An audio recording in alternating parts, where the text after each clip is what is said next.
이어서 두 번째 연자분을 소개하겠습니다. 두 번째 연자분은 주식회사 메디팁 송치원 상무이사님이십니다.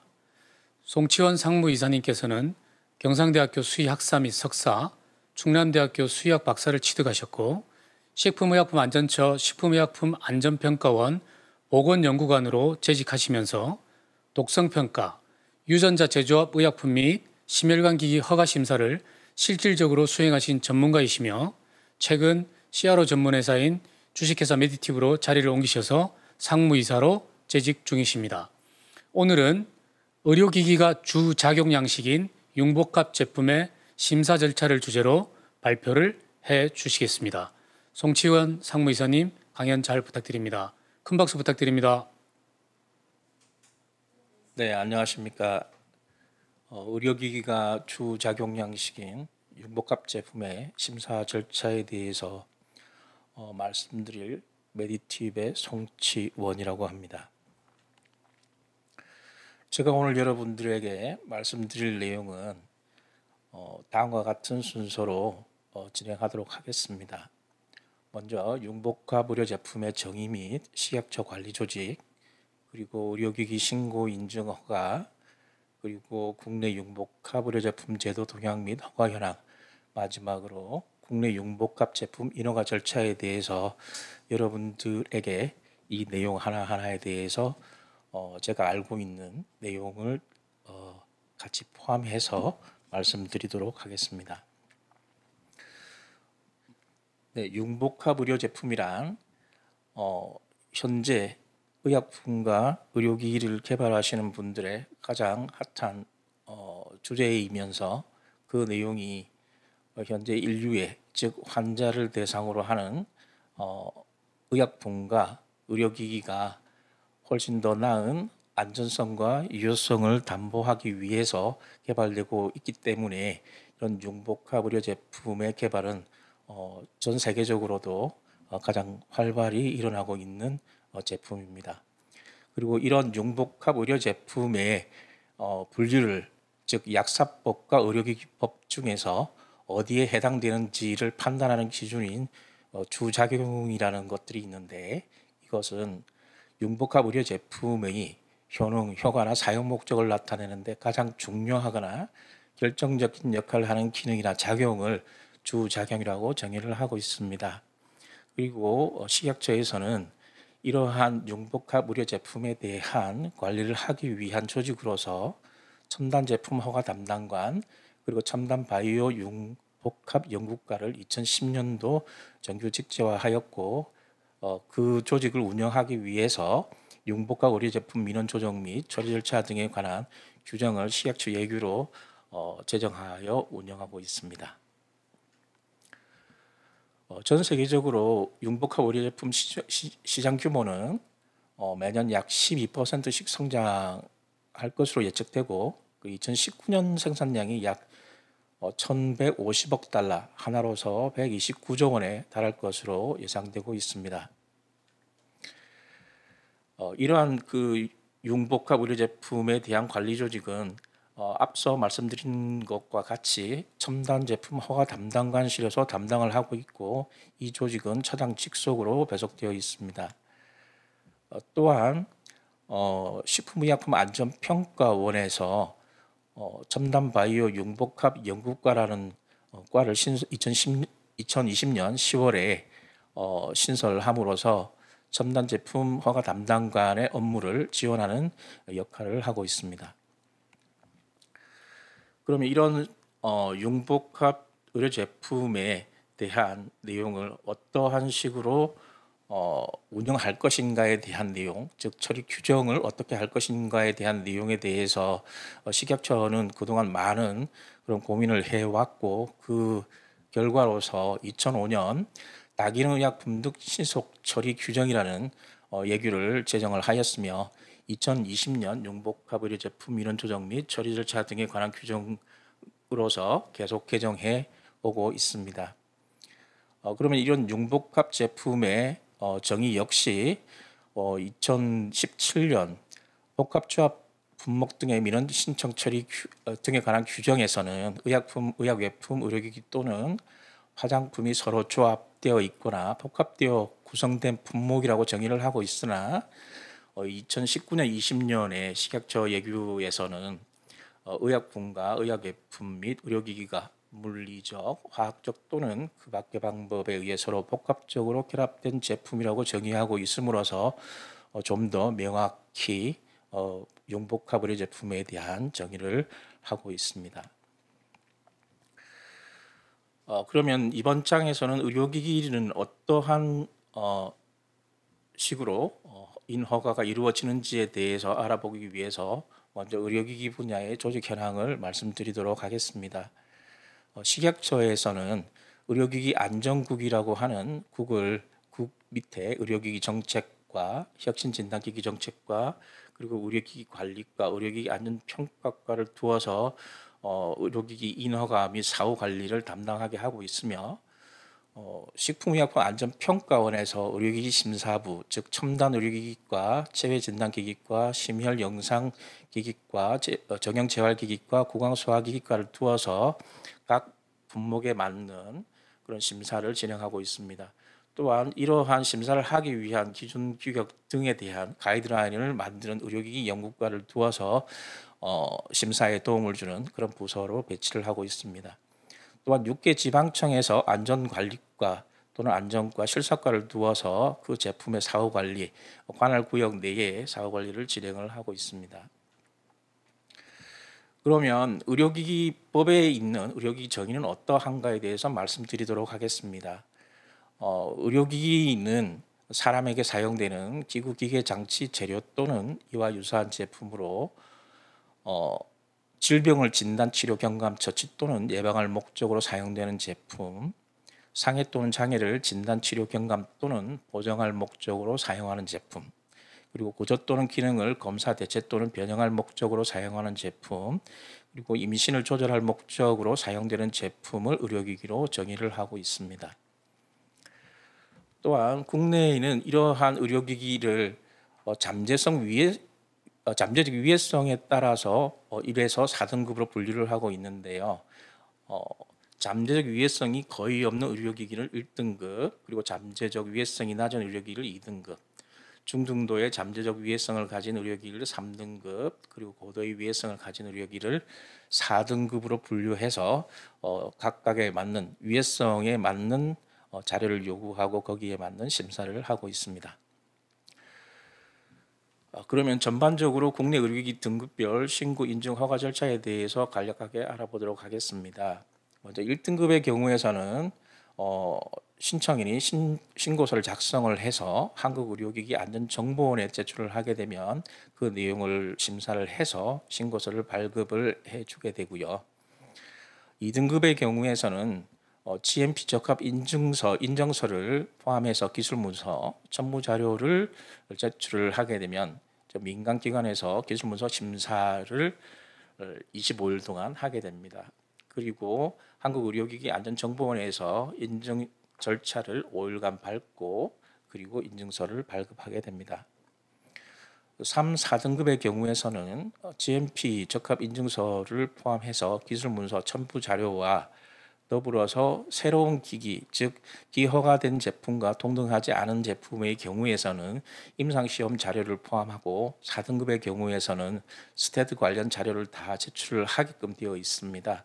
그래서 이러한 자료를 제출을 하게 되면 각각 심사부에서 해당 분목의 심사부에서 기술문서 심사를 55일 그리고 임상시험 자료 심사 15일 해서 총 80일에 분모허가 신청까지 다 하게 되면 80일의 기간을 심사를 하고 그 결과에 대해서 허가증을 발급을 하게 됩니다.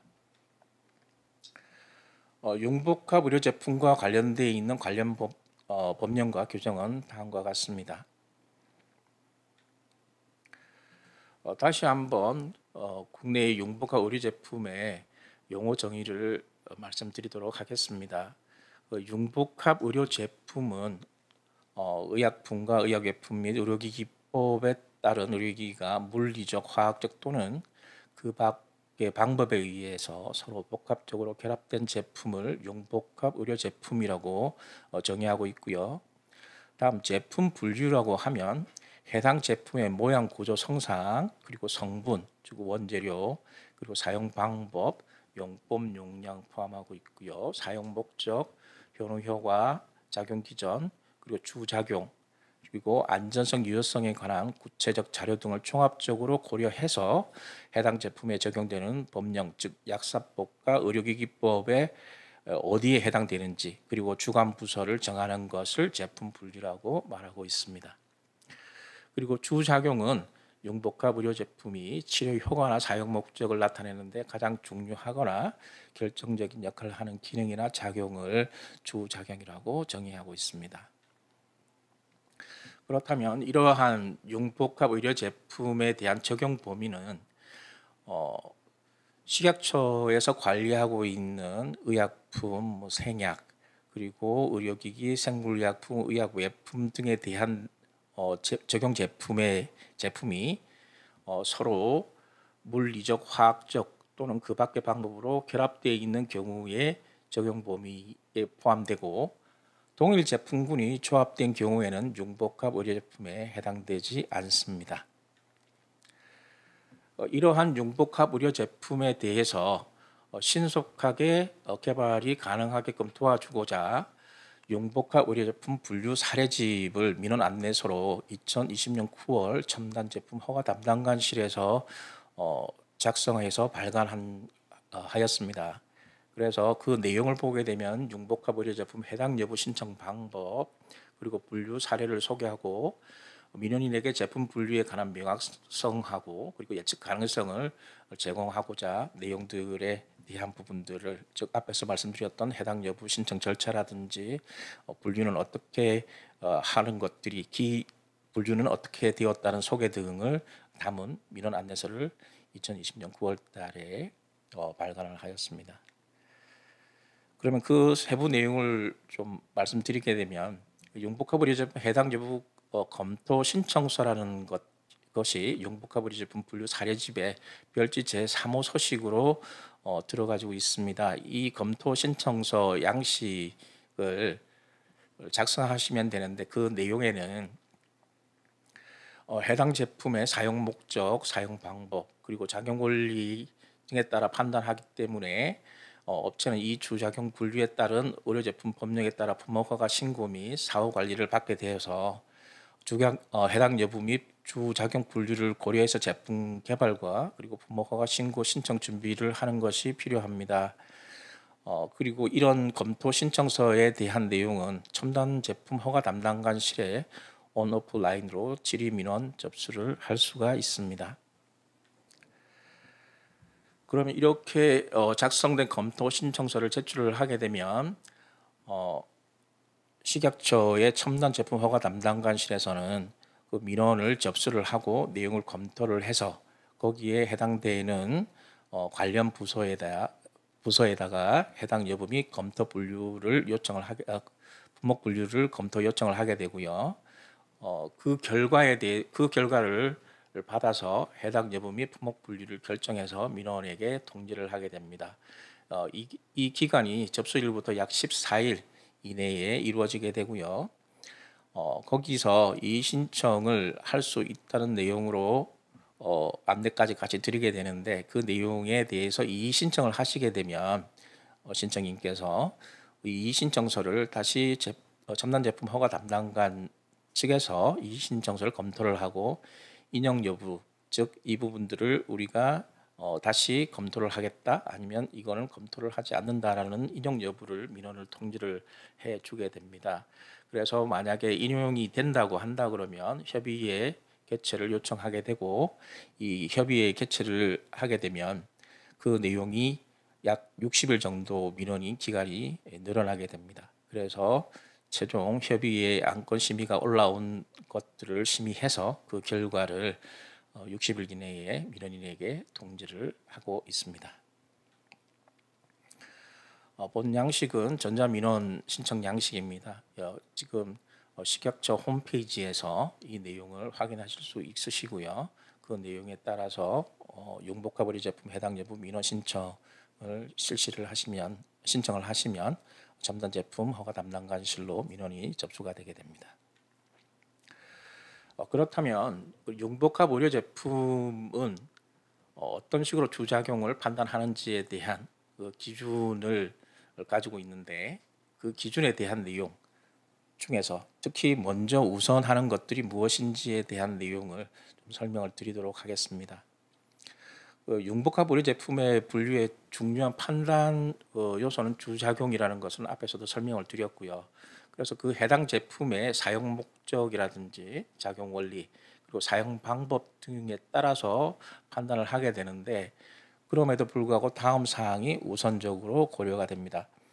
그래서 어떤 내용이냐면, 먼저 유사 제품이 비분류 사례가 있다 그런다면 일관성이라고 하는, 즉 같은 분류로 분류하게 되는 일관성을 유지를 하고 있습니다. 그래서 기존에 이미 그런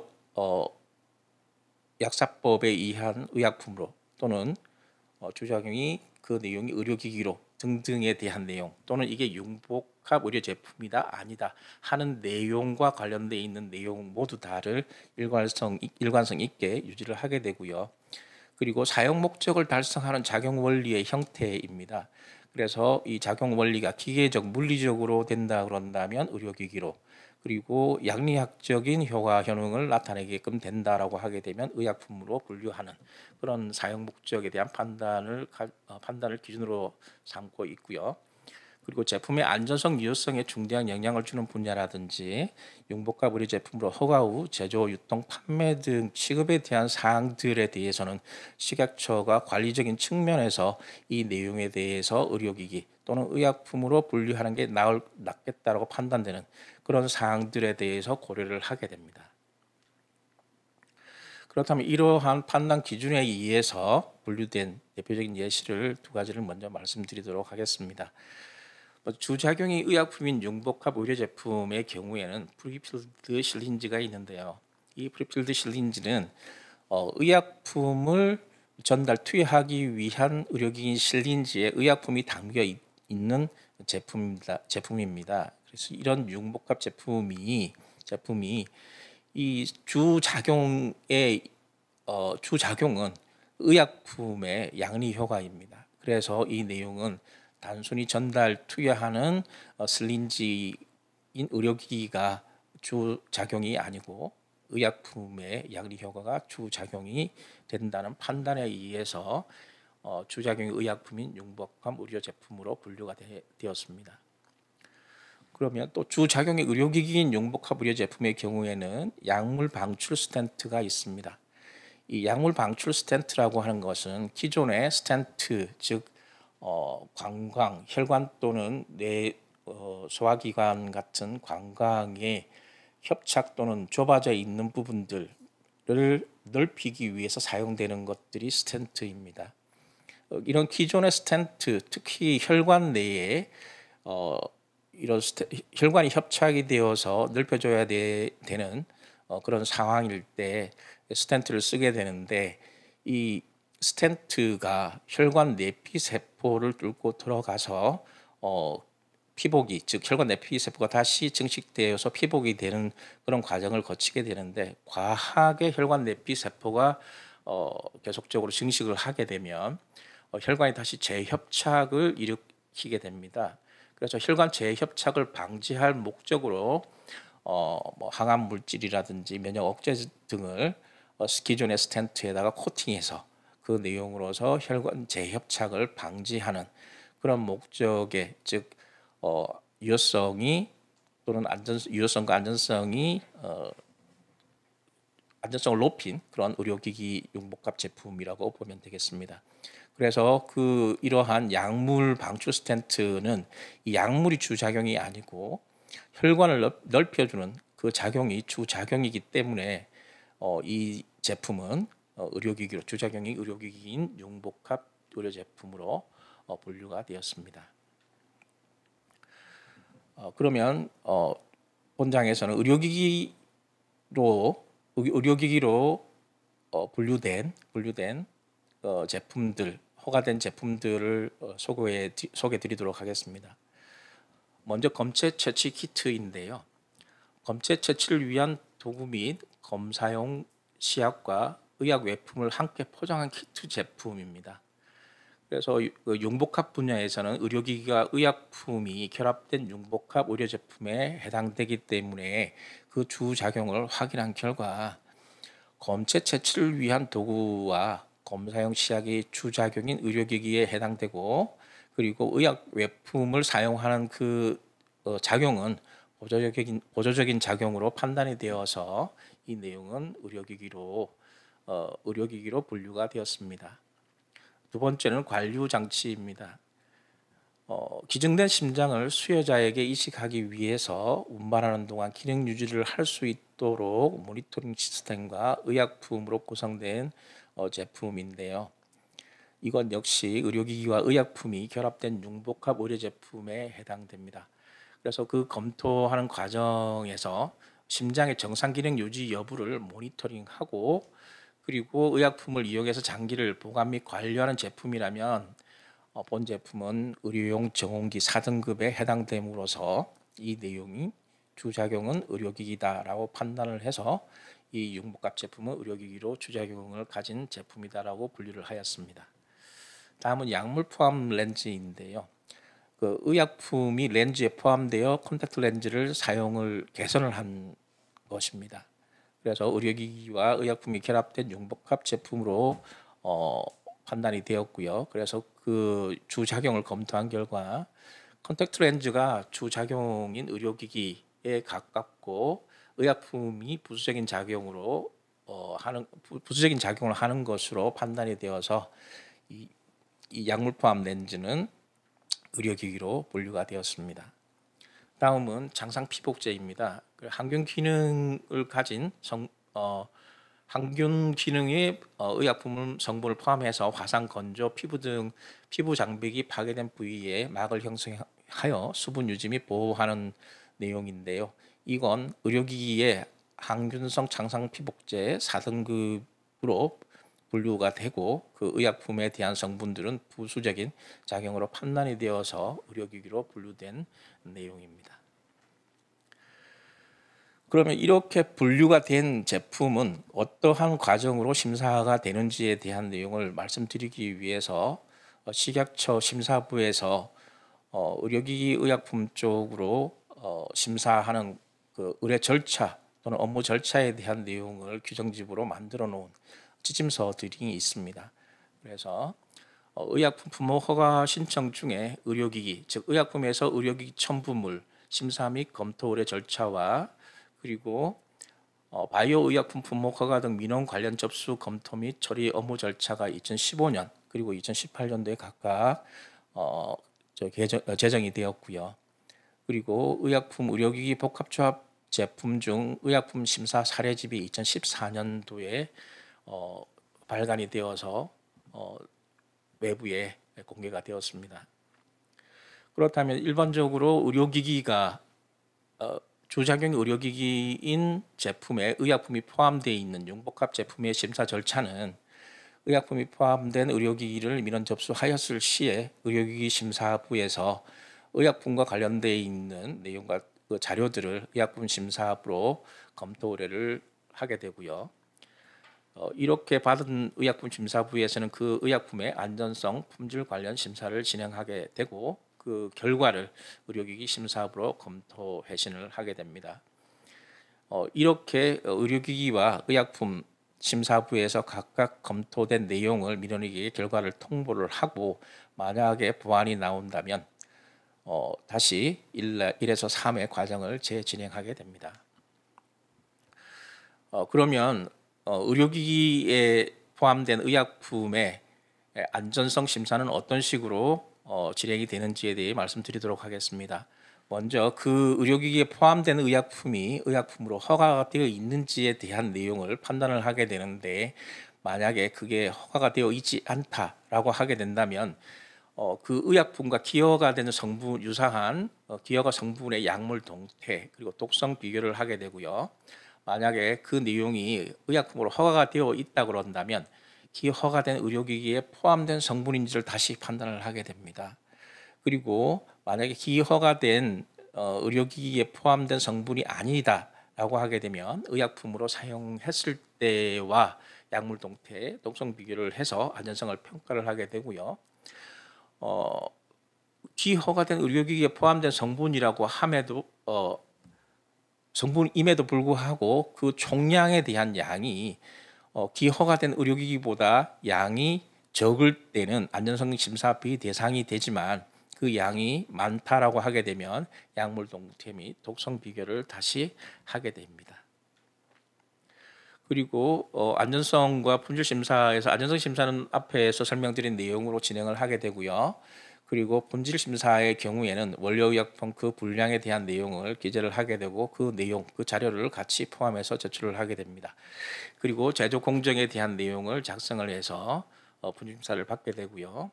그리고 기준 및 시험 방법 기재 항목에 대한 내용으로 원료의약품과 완제의약품에 대해서 각각 작성을 하게끔 되어 있습니다. 그래서 뭐 여러분들 잘 알다시피 원료의약품, 완제의약품 표시 기재 항목에 거기에 동그라미와 세모 X가 있는데 동그라미 같은 경우에는 제출, 세모는 그 특성에 따라서 판단, X는 제출하지 않는 그런 내용으로 기재되어 있기 때문에 이 내용에 따라서 이 내용을 기준으로 해서 그 의약품의 특성에 맞게 그 자료를 준비를 하시면 됩니다.